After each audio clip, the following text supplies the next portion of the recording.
Sincwadi kaGenesis, incwadi kaGenesis. Senguthathile 15 minutes wami sengizovala. Egameni kaJesu Kristu. Ubheke sodizwe wakho nje. Umtshela ukuthi waze wamuhle makhelwane. Ombheke ungamsabi nje omunye uthola into ozoyincoma nje omunye uthi ngivumelekile yazi inhliziyo yakho makhelwane. Yazi ihestu yakho umncane ngishikhala nje abanye one room abanye two room abanye stairs uncome nje uncome uthola into ongayincoma koseduze kwakho ungabi nomona basalwane uncome nje uncome uthi sasihle stairs sakho makhelwane uncome uthola into ongayincoma nje ekuseni egameni likaJesu Kristu amen. Ukuvuya nokuthokoza sikuthola endlini kaNkulunkulu. Oh haleluya.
Asifunde Mzobe.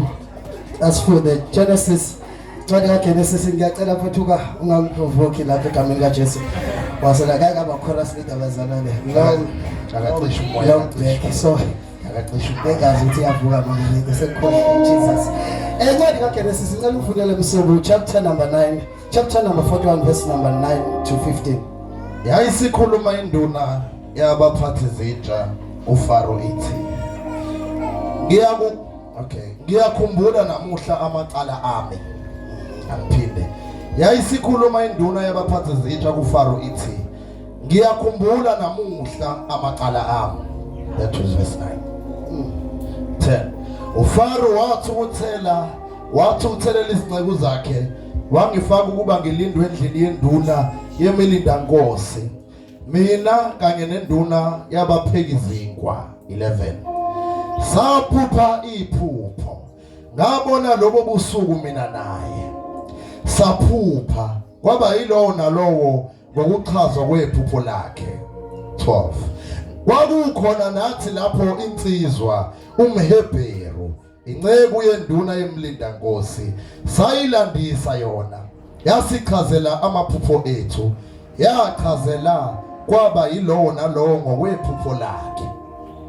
Wathi njengalokho yasichazela kwaba njalo mina inkosi yangibuyisela esikhundleni sami yena yamphangeka.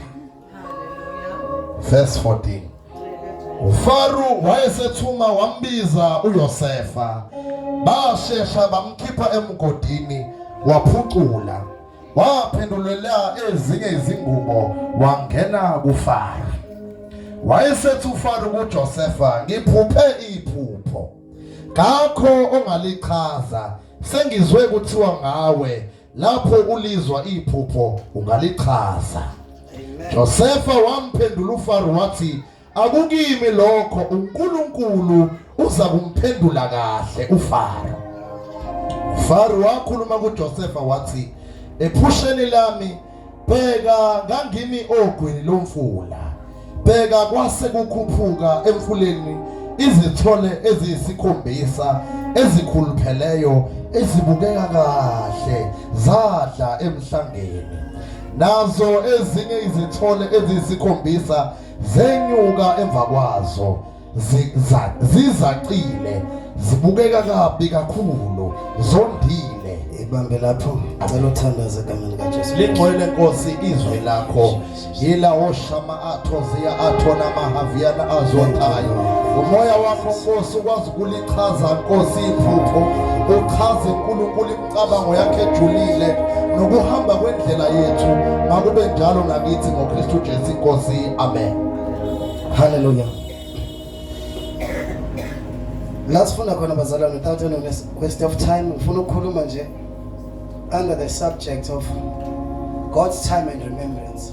Amen. Isikhathi sikaNkulunkulu nokukhumbula kaNkulunkulu. Amen. Nikhona bazalwane? Amen. Ngizokhuluma nje kahle soft ikhuzwayo egameni kaJesu Kristu. Hallelujah. Now when sikhuluma mhlawumbe ngesikhathi sikaNkulunkulu zihlobene kabili ikhathi. Amen. ZikaNkulunkulu nikhona bazalwane. Isikhathi sokuqala it is what we call in Greek ichronos. Mesikhuluma ngechronos sikhuluma ngesikhathi lesi sewash uTikTok. Amen. Njengoba nje mhlambe manje ku 12:05. That's chronos. Amen. Isikhathi lesi esisigabanishayo abantu ukuthi sekusekuseni isemini intambama isebusuku. Amen. That's your normal time. Hallelujah. Base kuzoba nohlobo lwesikhathi sesibili kuthiwa ikairos. Now uma sikhuluma ngalesi sikhathi ekuthiwa ikairos sikhuluma ngesikhathi esiphelele, the appointed time. Amen. Isikhathi sikaNkulunkulu, isikhathi somnyakazo kaNkulunkulu. Amen. Yeah, every time once kwanento ekuthiwa ikairos sikhuluma ngesikhathi noma ukufezeka kwesikhathi sikaNkulunkulu. uNkulunkulu akahambi noma akanyakaziswa ikairos. Amen. Yeah, ngiyazi ukuthi thina abantu isikhathi esiningi uma sibheka baba Mzobe sibheka ikairos, sibheka ichronos. I mean yes, isikhathi lesi sewash. Omunye uzabala athi senginathethe ikhalenda sengihlanganisile mhlawumbe ngingakashadi kanti kuphi uNkulunkulu, kanti lo muntu ubheka ichronos, kanti uNkulunkulu akahambi ngechronos. uNkulunkulu uhamba ngekairos, an appointed time. Lithi iBhayibheli kwathi ngokugcwaliseka kwesikhathi uNkulunkulu wathumela ingelosi Maria. Yafika ingelosi after 400 years uphelele uNkulunkulu ivoice yakhe ingaziwa kaIsrael. Mawuzokhumbula incwadi yeOld Testament ivala ngoMalachi noma ivala ngoMalachi. Yes. uMalachi lesifuna ngayishumi. That is the last chapter yencwadi yeOld Testament. Maso kwiNew Testament iqala ngoMateyu. Between lawo chapters kuno 400 years. La kade uNkulunkulu ethule kwaIsrael engakhulumi. Ingakho ngesona mprofeti after leso sikhathi.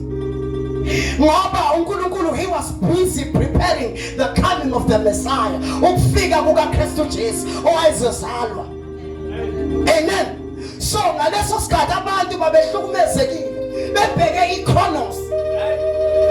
Bebheke ukuthi uNkulunkulu wathula kwase kwakalokho bafowethu kwangenzeka mnyakazo ezimpilweni zethu. Kanti uNkulunkulu ubheke an appointed time. Ngoba before the foundations of the earth umhlaba ungakadala uNkulunkulu usuke sehambile wabeka kairos. Nizongizwa, let me simplify it. Uthi ungakazalwa uNkulunkulu usuke senezitophu ayibekile la ezofika ahlangane ashintshe impilo yakho. Amen. Nikhona bazalwane? Yeah, kunekhathi uyabona kunendoda lithi iBhayibheli yayisayilinde for 38 years. Ngasemanzini ngaseBethesda. Bekhona abanye bengena bephiliswa bephuliseka kodwa yona ingaphili ngoba wayengekho umuntu owayezoyithatha ayoyifaka echibini. Nikhona bazalwane? Kanti ayazi ukuthi ilinde ikairos, kune kairos ephezulu kwempilo yayo ukuthi after 38 years ulindile mina Jesu ngiyaqhamuka and move in your life. Nikhona bazalwane? Nikhona bazalwane? Hallelujah. So last funda khona likhuluma ngoJosefa. Lithi iBhayibheli uJosefa waphupha amaphupho, waphupha iphupho la khona abafowabo bemguqela nobaba wakhe emguqela noma wakhe bemguqela bemkhothamela. Bible, we all know the story ukuthi abalithandanga lelo phupho ngoba lalizobenza abafowabo kube babe ngaphansi baba ama subject kaJoseph. Amen. So now lithi iBhayibheli after so long wafika wayophatha emzini kaPotifaro, wayoba yi-servant engcono kunamanye ama-servant. La iBhayibheli izefike khona ekutheni umkaPotifaro wazi wafuna ukulala naye, wabaleka umfana uJosefa washiya ibhanji. Meshiya ibhanji lasetshenziswa against him as ufakazi kuthiwa uze washiya ibhanji lakhe, wasethathwa wayofaka etulengweni. Siyalazi sesazi story. Amen bazalwane. Umefaka etulengweni lithi iBhayibheli wahlangana namadoda amabili ayekade serve inkosi. Omunye wayekhabhera, omunye kwamba wayini ibhakle. Amen. Now wa-interpreta amaphupho laba abantu boku-2. Umewa-interpreta amaphupho abo nangempela baphuma bakhisha etilongweni. Kwenzeka njengokuchaza kwakhe amaphupho abo. Omunye walengiswa wafa, omunye wabuyiselwa esikhundleni sakhe. Amen. Now after washemyalezo ke kulomunye wathi ungikhumbule. Amen. Wathi ungikhumbule. Now kwadlula isikhathi yakhohlwa le ndoda. Mikhohlwa le iKhabhera, kwafika isikhathi la inkosi uFaro waba nephupho. Now uFaro beba nephupho, kwangatholakala umuntu ozokwazi ukulichaza. Ukhumbule njalo sikhuluma ngeSkhathi ne. Now kwangaba bikho umuntu owayezokhona ukuchaza noma owaba namandla okwazi ukuchaza iphupho likaFaro. Yasikhumbula le ndoda ukuthi no man, kunomuntu owayekhona esasiboshwe naye. Na lo muntu esasiboshwe naye wachaza amaphupho ethu kwaba njengokuchaza kwakhe. Amen. Wasathi uFaro ngibizeleni lo muntu onichazelela amaphupho, mhlambe ngenzeka nama ngichazele la. Amen. Nangempela wabizwa uJosefa.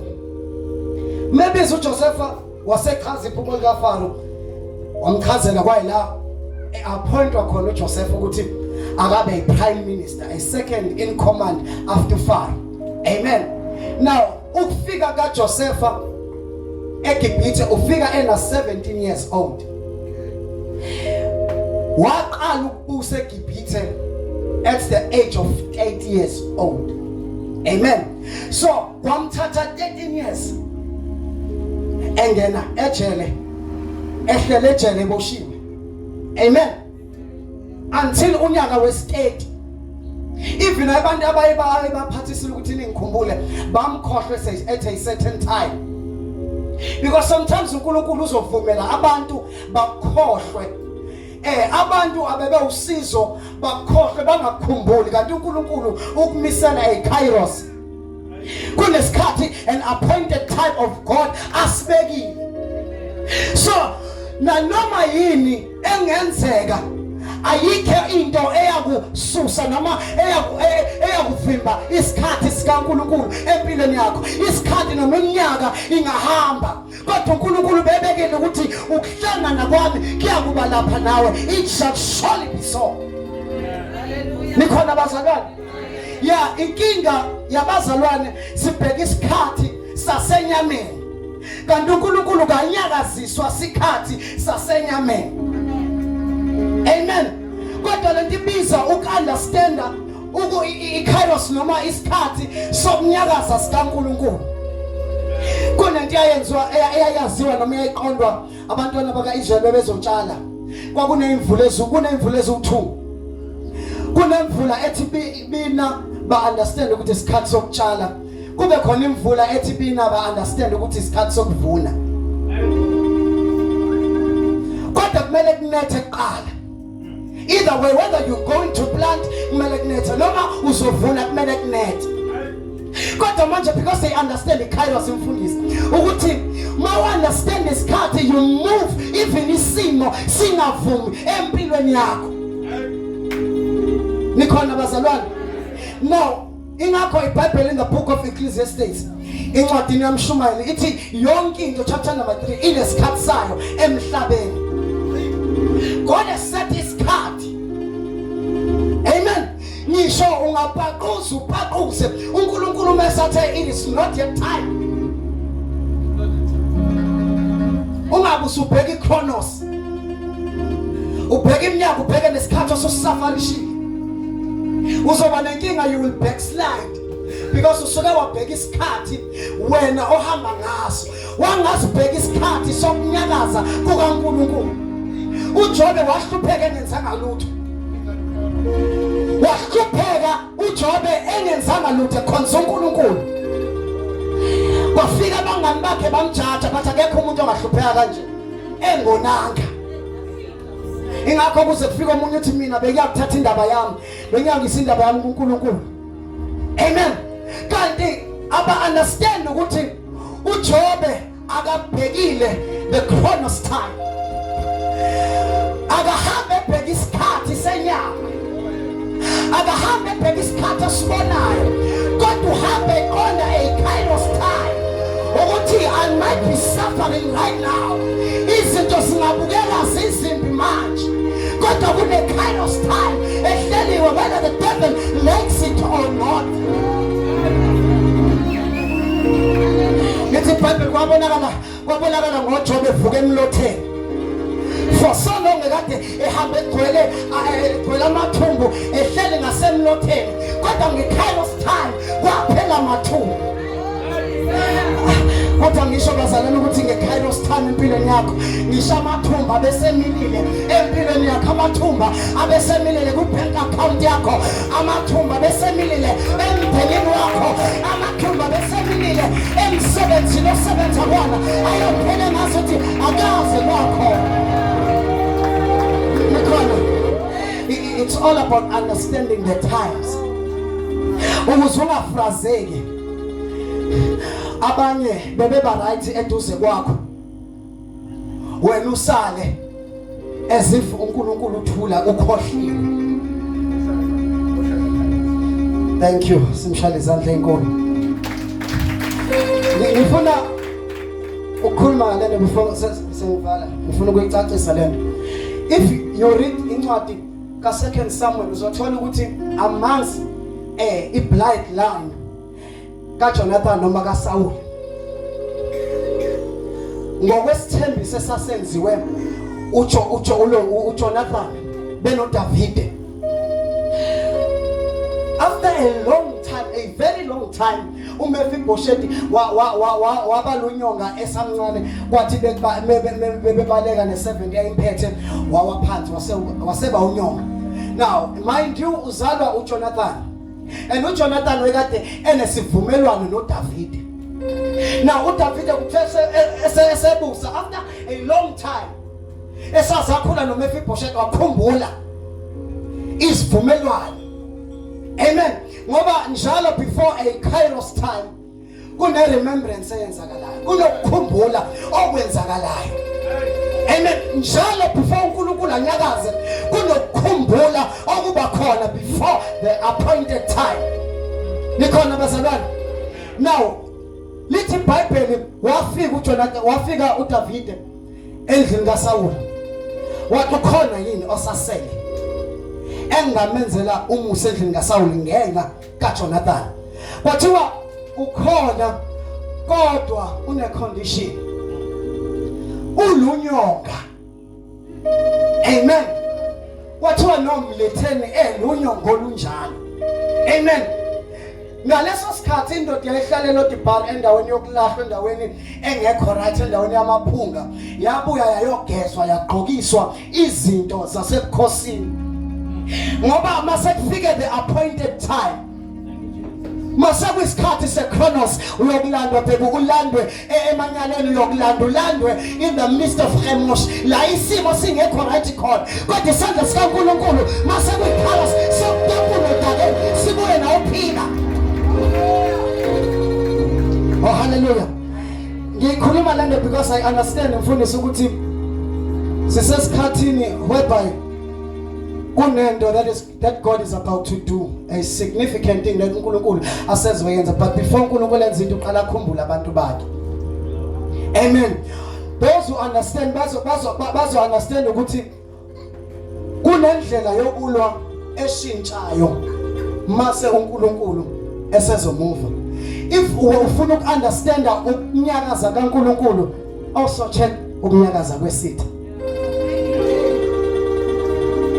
Before Moses kwathiwa ezozalo kwathiwa noma esezelwe kwathiwa kubulawa abantwana bonke babafana besilisa, because isitha sesibonile ukuthi uNkulunkulu usekhumbulile, sekune remembrance enzekile, so Kairos is about to take place. Kwathiwa akubulawa abantwana ngoba sekukanje uNkulunkulu esekhumbulile, isikhathi sesisondele. Kanti nangesikhathi sokuzala kaJesu kwathiwa kubulawe bonke abantwana abancane from 2 years kuyehla, ngoba isikhathi sokukhumbulwa sesifikile. Once kwafika isikhathi sokukhunjulwa, Kairos is on the way. Hallelujah. Once kwafika isikhathi sokukhunjulwa, iKairos isuke isisendleleni. I'm here to give you hope. Ukuthi, as you can see, ukuthi isitha is moving like never before.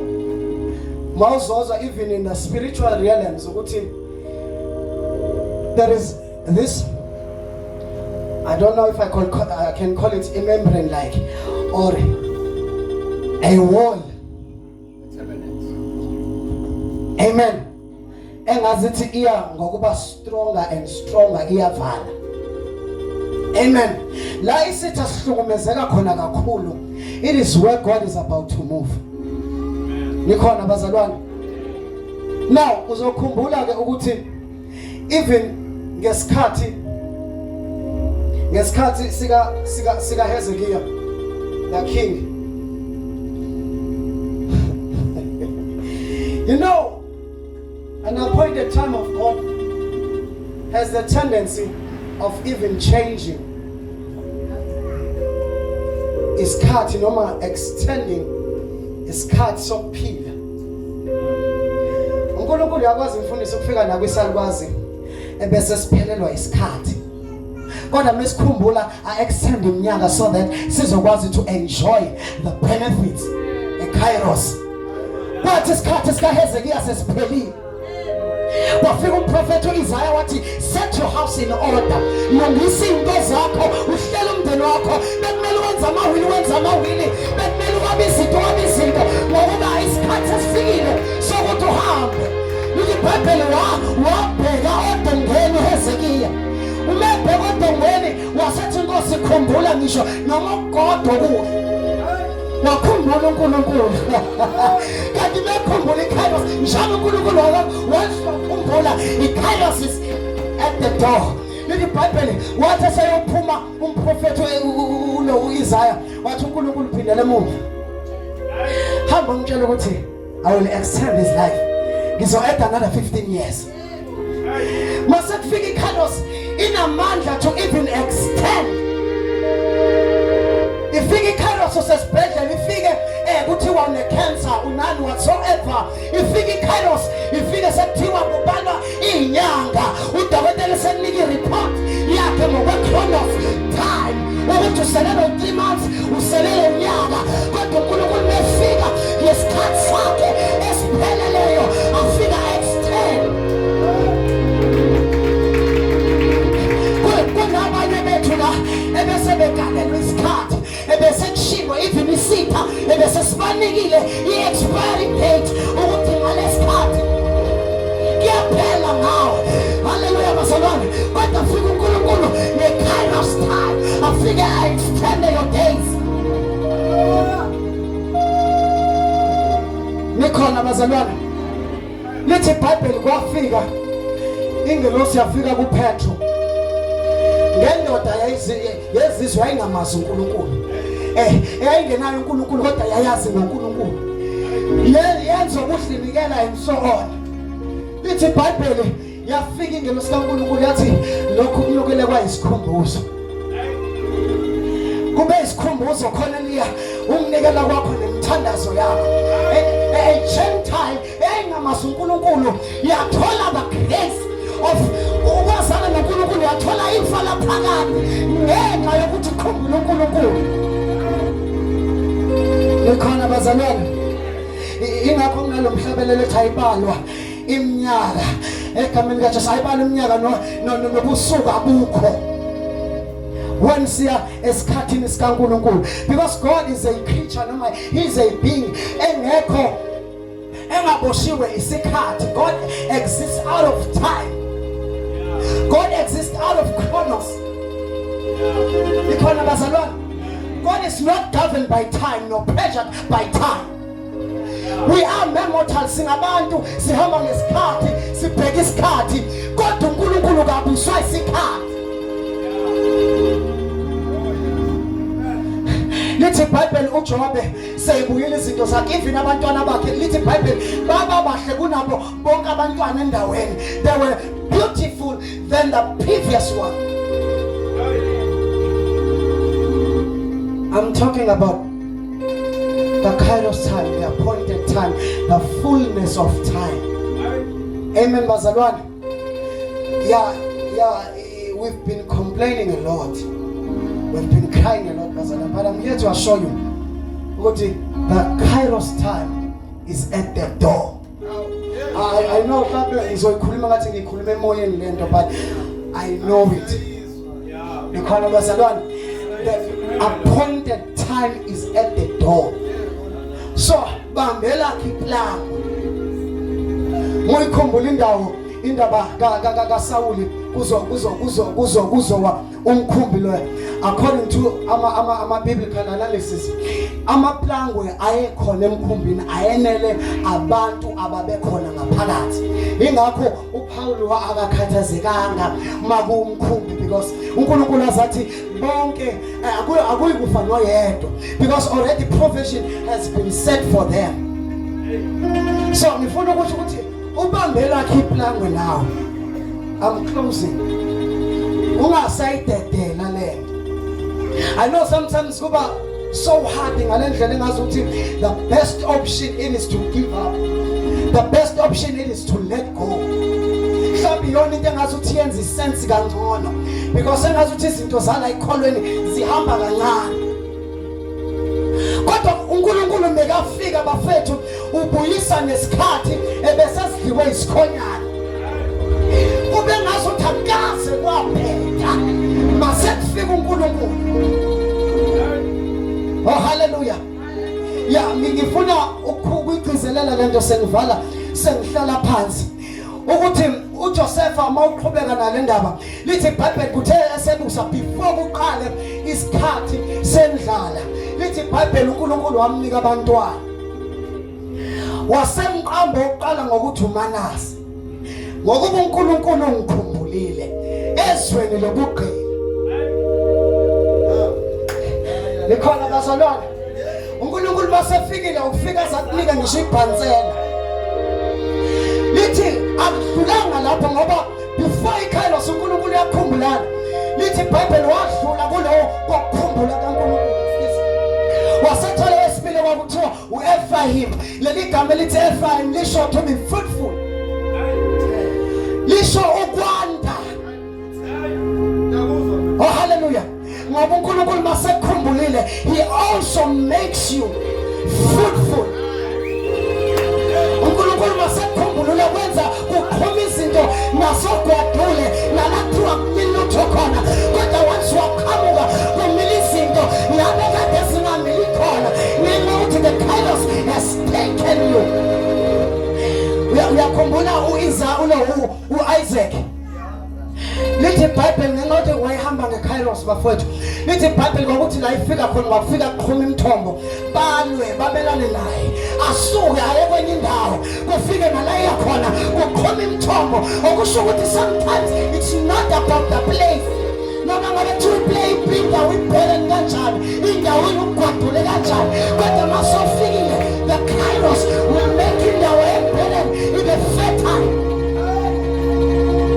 Let us all stand. Isaka indlu yakuyanda ngoba inamadlela ahlaza kodwa wherever he went kwakhona imithombo nasendaweni ngokwesimo noma ngokwenature engeke kwenzeke lokho kodwa kwakhona imithombo in places that were buried just because he was walking in the time of God. Never make a mistake and walk in Chronos time. Uhambe ngesikhathi esiphysical. Ubale iminyaka, ubheke isimo ukuthi bekumele ngabe sengila manje. But let me tell you, ukuthi Kairos masifikile, it will propel you. It will push you, baby, further than la kungaba khona ngokwakho noma ngesakhe ikhwele. So bayeka ngathi banejubane bahambe phambi kwakho, but just wait for the wave of God. Just wait for the kindness of God to take you. You won't need to use it, you won't need to use your skill, nor your knowledge, nor your wisdom, but the wave of God will take you into your place. Finish Mzobe baphambili kaSandile libakhula bahankala bashiya lamakhala maha okungishoyizandla likhala makhula bashiya lamakhanda lamaha sela bakhula bashabaka liyakhula bakhula bashala makha libakhula bashala bakhula bashala makha labakhula bashala bakhula bashala makha labakhula bashala bakhula bashala makha.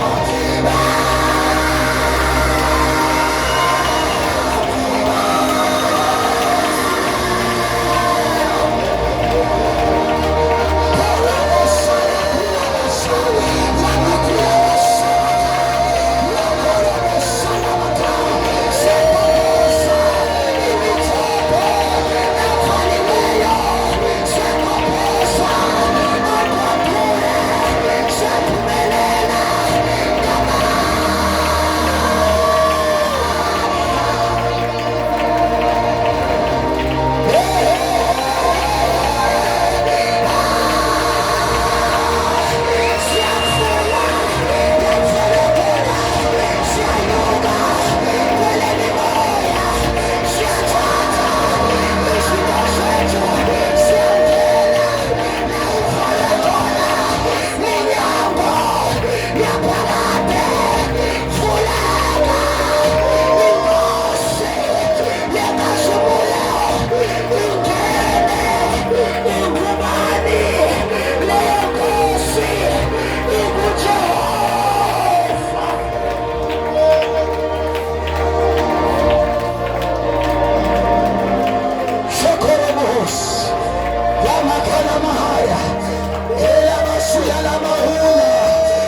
This is our time. This is our moment, oh God, to be fruitful.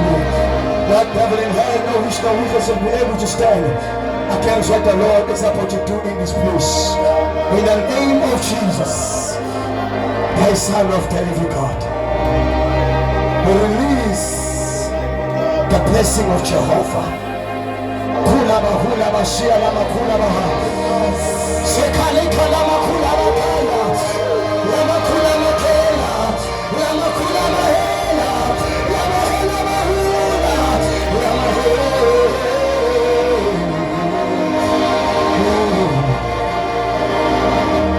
Father, we bless your name. We thank you for what is already done in this place. I'm releasing the blessings of God. Let me just say this prayer. Yes, the challenge already did it, if I'm not mistaken. The Bible of Daniel Wakulega. Let me just say it again. Daniel Wakulega or faster. Or faster 21 days. The tenders are earnestly. The Bible will intervene and send an angel to give him answer. But the Bible says the king of Persia will go say Busa now. I'm a demon, I was a devil worshippers, I'm a Satan tables about the answer. But the Bible says Daniel he prayed earnestly until Nkulunkulu sent another angels. In the Lord I found the angels of warfare, the angels that bring answers. Let's ask in the Lord say be all where in the Lord say Daniel. That's the first day at the collect. The answer yafika ngosuku qala othandaze ngalo. I've saw a vision. Amaningi amanye egqoka amagolide silver. Amanye bakumzobe beqala business ama-spares and garage. Abanye ngabona green posters kuhlaza ngabothi uNkulunkulu udedela izinto zabantu. I want us to make a declaration. Say I decree and I declare. Say I decree and I declare. Noma yini amadimoni omoya. I decree today. Lord, that emotion yami shall come to me. Say my dream. Say iphupho lami lizofezeka. Noma ingadoda kodwa izofezeka. Lokhu uNkulunkulu athi ngizobe yikho. Ngizobe yona. Awusayisazi kulela iphupho lakho. Liba khula bashona kalabaha. Ogabakhapho abazalwane. Ogabafushisi abazalwane. Zonke imali zabazalwane. Yonke indebo yabazalwane. Ogababhizinisi abazalwane. Lapho khona khona ngiyavula.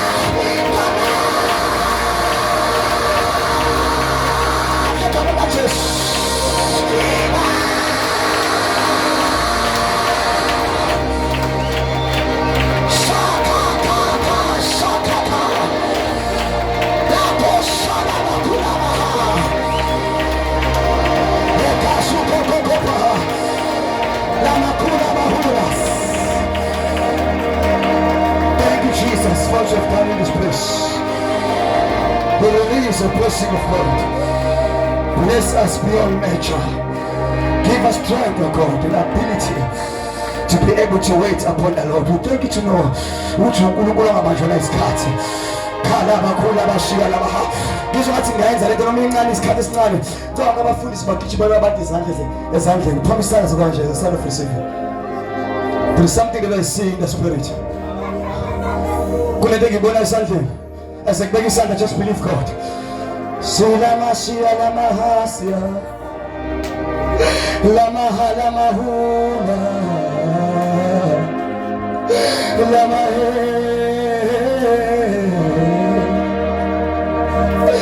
lama lama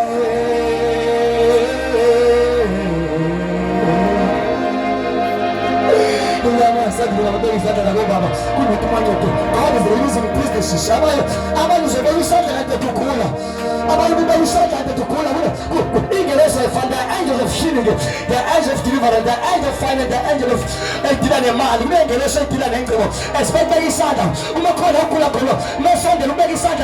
I feel the anointing of God is doing something new upon your life. I believe this is our season, this is our moment for us to shine. Not devil, not demon, no wish the wizards shall be able to have come to stop the process of God upon your life. As the man of God said to Sandile, he said, our God is not a God that's limited by time. Time can never limit God because God walks beyond time. God will be surrender. The apostle is cut. If we count the Simba Chico, Makuna Masana Maka, Lako Sana Make, Lakuna Masana Maha, Lamakuna Masana Maho, Sako Saka Sako. Jesus, you're taking names, breathings. Kura Masana Mako, Samaha. Lamatula Mahenda, Lamatula Mahenda.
Possess your position. I speak as a prophet of God. They shall be restored. I'm using a point of contact for your husband.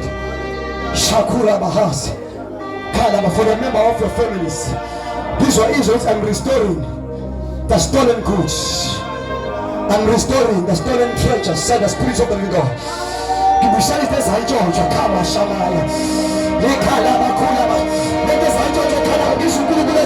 I'm bringing restoration in your household. Kapa Shamaka. La Kula Masia, La Masia, La Mahe, La Mahuna, La Mahe.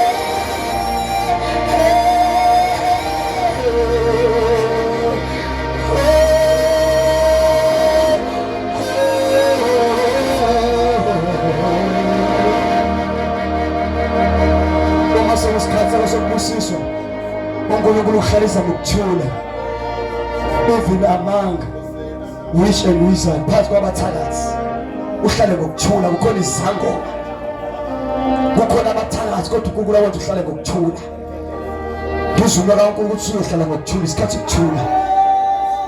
Ngisho abakuzonda ukuthi ucelebrate you. Kade bebuya phakathi we celebrate you. Those who look down upon you, phakathi we celebrate you. Because when you're tired,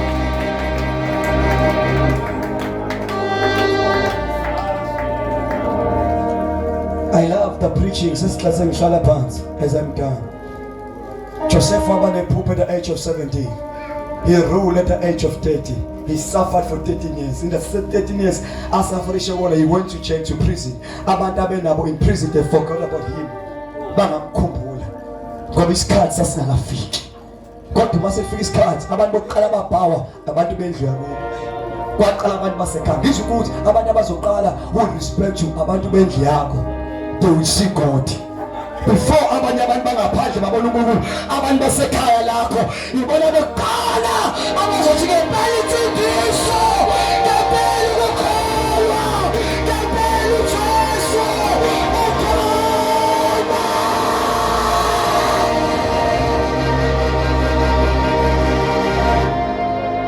Then the community at large, they would see your God.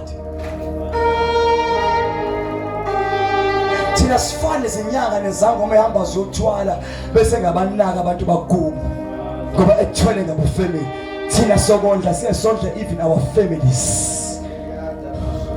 We buy lands for them. I'm speaking as a prophet of God. We buy cars for our families, our brothers and sisters, the family members.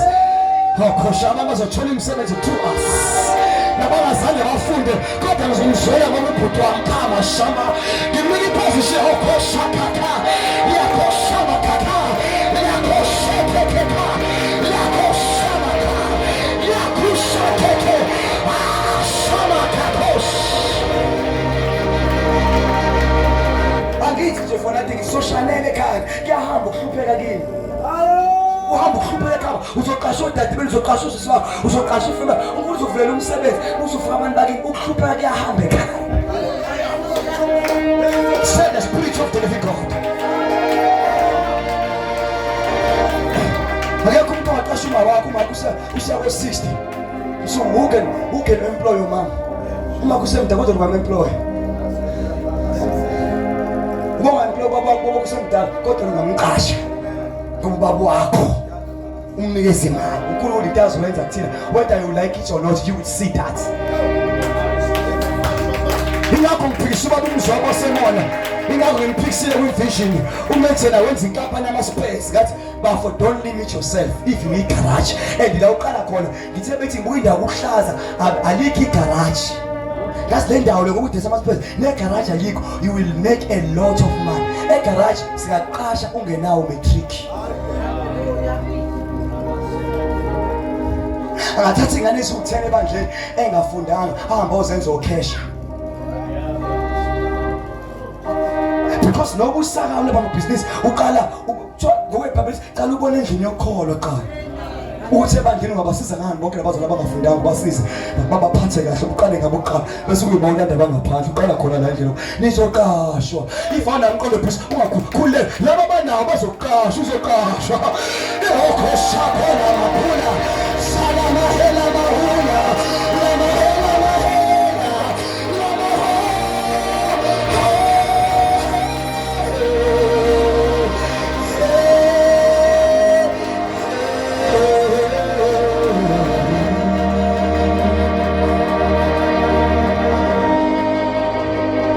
Nkosikazi asizwe into oyithole la uyithathela usizo uzoqhuma ngekaze wahela uzwazi uhamba nathi azi utsho ngathi lonke uzoqhuma usuke wama lapho ngokuma kwakho lapho into esuke la yangena kuwe igijima la uzoqala ukuthi baqhuma kangaka wakuphisa ukuthi usuke wama la khabo shama kuwe yakho shaka kaka shaka lama kula bashama kuwe yakho shaka kosala makasya shaka kakuna makosi.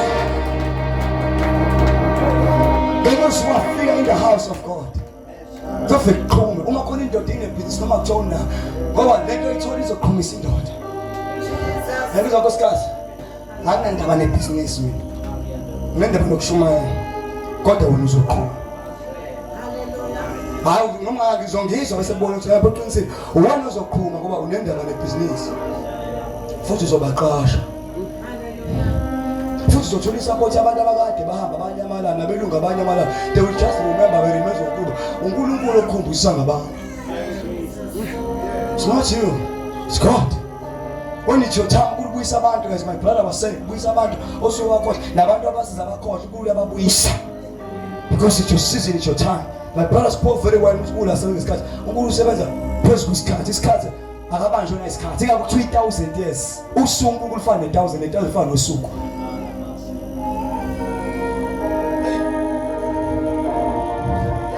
Akukho la ngesaziwe khona igrace angokuthi igrace esibeyona isenzela sibe exposed everywhere people will come befuna le grace. It's God. Ashela uNkulunkulu ngcwele izandla. Ashela uNkulunkulu ngcwele izandla. Ashela uNkulunkulu izandla. Ashela uNkulunkulu izandla. Ashela uNkulunkulu izandla. Ashela uNkulunkulu ngcwele. Ashekele bakula bashia. Tata noma Mzobe konke khona la. Abeli izandla khona basha. Shaya izandla shaya uNkulunkulu izandla. Khona khona abeli izandla zakhe. Khona bashia la bakula basira. Lama hula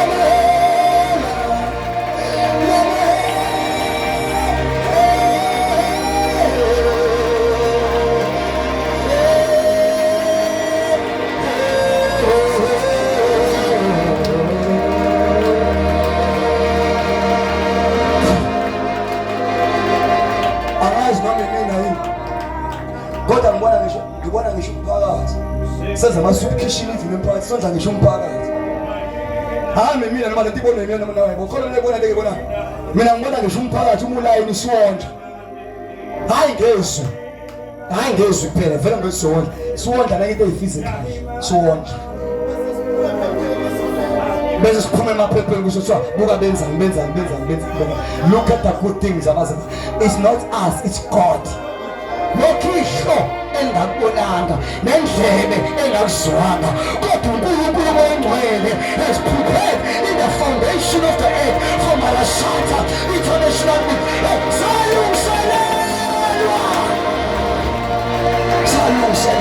salungiselelwa God will open those doors. Say the spirit of the living God, the spirit of my Father, the spirit of Jesus.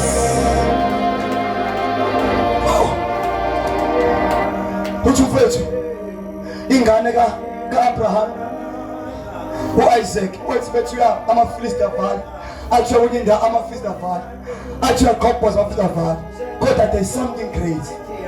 Amen. Ukuthi uyena oyibusekile welifike endaweni yogwadule bese ugudule uyaqhalisa. Amen. Yonke indawo enizofika kuzona uNkulunkulu uzovula ngenxa yesibusiso esikini sizovula imithombo evaliweyo. Said the spirit of the living God.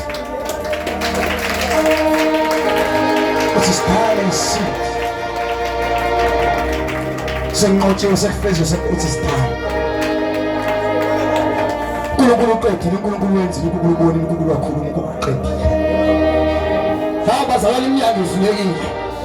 Baza sewuvulekile qediliwe. uNkulunkulu uvulile, uNkulunkulu uqedile. uNkulunkulu uqedile. Hambani niyabuseka. Shama kosha kaka shama. Hambani namakhanda. Hambani niyobusa. Ningabe msila. Usoni impela. Izitha zenu azize kanye zihlaze zikhombisa ninamakhanda ninabemsila. uNkulunkulu akabusise abanibusayo aqalekise abaniqalekisayo. God shall bless those who bless you and curse those who curse you. You are blessed. Ungibuze buhle, ungibuze abantu asebezocela ukuthi ukhonza apostolic so abantu uzobona futhi inqaba nizobona abantu abazocela ngiyaprofesa ngo abantu ukhonza apostolic ukuze inkonzweni yakho. It's God. Kuyathi umuntu olanda abantu is not a person. Akuyi ngomthandazo kodwa it's God. Makuyisikhathi uNkulunkulu olanda abantu. Nizobe sinimbuzo basuthi sicela ukuyana wenkonzweni ukhonza kuphi? They will just fall. That is God. Ayikho uzwenza ngale ukungenela ama-home service cha. uNkulunkulu wenza abantu bazocela ukhonza kuphi then they will fall. Ngijabula ngoba nathi sikhonza khona namhlanje kuseni umshumana khona beshumana ngalokhu uNtobe. Cha babengazoshuma nje usandisa nje umdala pulpit. Kodwa nabeshumana kulevel yakhe yokushumana bethi God is finished. Besikhumba ukuthi who he is uNkulunkulu ba. Nabenqala ukuthi uNtobe beshumana akazashumana kodwa ushumana 30-35 minutes. Oh powerful. Sathuwa so ngasikhathi beqala uqhawuma epulpit. Kodwa indlela ame wenza yona. So sishokekile. Khona ividiyo. UNkulunkulu esikhumbuza uba esiswe naye nathi ngephambi nathi uNkulunkulu wenze. uNkulunkulu wenza izinto is not us, is God. Ethi esikhumbuza uNkulunkulu wena wenza izinto. uNkulunkulu. For shock ngikhamisa inkondlo yaphela. Ungahlala nje nkosikazi wepolisa kanti uNkulunkulu ugcobe ngabona ngathi sikusebenzisa ngathi ngoba singakusebenzisa uNkulunkulu. Kanti uNkulunkulu uyakupheka ufuthi kusuka la ukhuluma into esho.